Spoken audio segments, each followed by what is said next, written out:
From TLDR News, this is your daily briefing for Friday the 1st of July.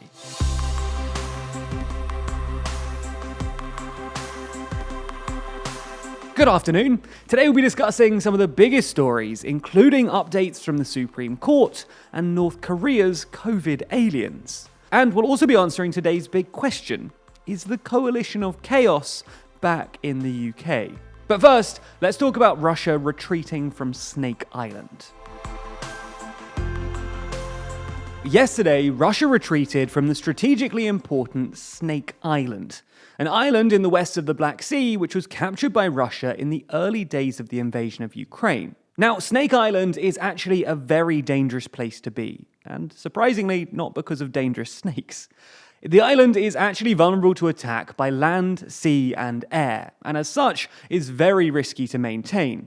In fact, the troops garrisoned there have literally been described by military experts as sitting ducks. So if the island is small and hard to defend, then why were Russia so keen to take it early on in the war and defend it for so long? Well, ultimately the island is just very strategically important. As Russia controls Crimea and a large stretch of the Black Sea, controlling Snake Island as well allows them to effectively blockade a number of port towns, most notably Odessa, which severely limits Ukraine's exports. Clearly, these advantages weren't enough in the end, though. Although Russia claims that their embarrassing defeat on Snake Island was merely a gesture of goodwill. Next, let's move to the US, where the Supreme Court have had a busy couple of days, issuing some major rulings and swearing in Ketanji Brown Jackson before ultimately going on to recess. Before they left, though, in a major 6-3 ruling yesterday, the court significantly curbed the ability of the Environmental Protection Agency to regulate greenhouse gas emissions. And unfortunately for Biden, this complicates his plans to tackle climate change and puts more pressure on Congress to actually pass climate legislation. However, stalled negotiations on congressional climate action among Democrats, particularly with West Virginia's Senator Joe Manchin, mean that there's no clear end in sight when it comes to climate action. However, there was another ruling which was a win for Biden. That's because the court ruled that the White House can end the Trump-era Remain in Mexico policy that required people seeking asylum on the US's southern border to stay in Mexico while their claim was being decided. Biden's been trying to end this policy since he first came into office, so he'll be pleased that the Supreme Court were on his side with this one. There's more on the way, but be sure to subscribe and ring the bell to make the daily briefing part of your everyday routine. Or you can just search for us in your podcast app to listen along. Next up, North Korea has today claimed that COVID entered their country via alien things near the border. Okay, no, it's not the kind of aliens you're imagining. They meant objects such as balloons coming over to the north from South Korea, something that does actually happen quite a lot. Basically, those in the south try to fly humanitarian aid and leaflets over the border in order to try and help and inform those in the north. Obviously, this is something that the North Korean leadership isn't happy about, and it's likely they've created this fiction about the balloons carrying COVID to try and discourage citizens from approaching anything that comes over the border. Specifically, North Korean authorities have urged citizens to report any strange objects that have come from the south, so that an anti-epidemic team can properly dispose of it. Moving to Europe, just 2 days after agreeing to support Sweden and Finland's application to NATO, Turkey's president has seemingly rowed back this support.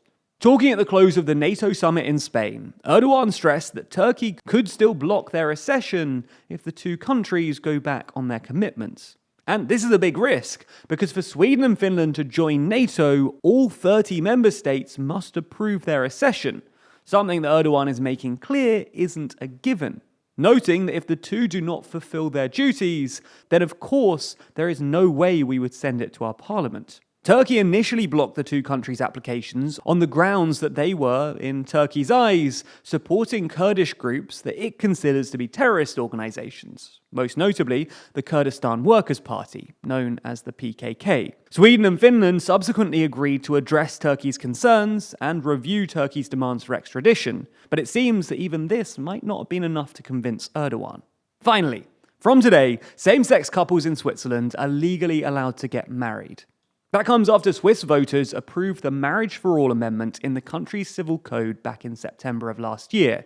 but the law didn't actually come into force until today. Previously, gay and lesbian couples could enter into registered partnerships, but these didn't confer the same rights as marriage, such as joint adoption of children or obtaining citizenship. With the law now in effect, Switzerland joins most other Western European countries in allowing same-sex marriage, albeit a little later than many others. Of the major Western European countries, only Italy still doesn't allow it, though civil unions are available in the country.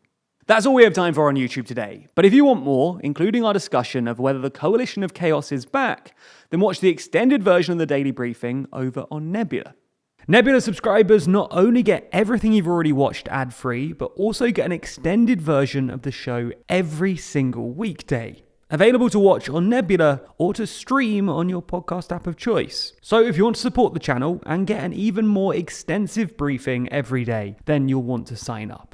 And there's good news. Our friends at CuriosityStream, the streaming service with some of the world's best documentaries, is offering a deal whereby you can get both platforms, CuriosityStream and Nebula, for less than $15 a year. That's all the documentaries you could want on CuriosityStream, and then more TLDR on Nebula, including the extended briefing, other full exclusive TLDR videos, and, well, it's always ad-free too. Click the link below to get both services for less than $15 a year and support the channel.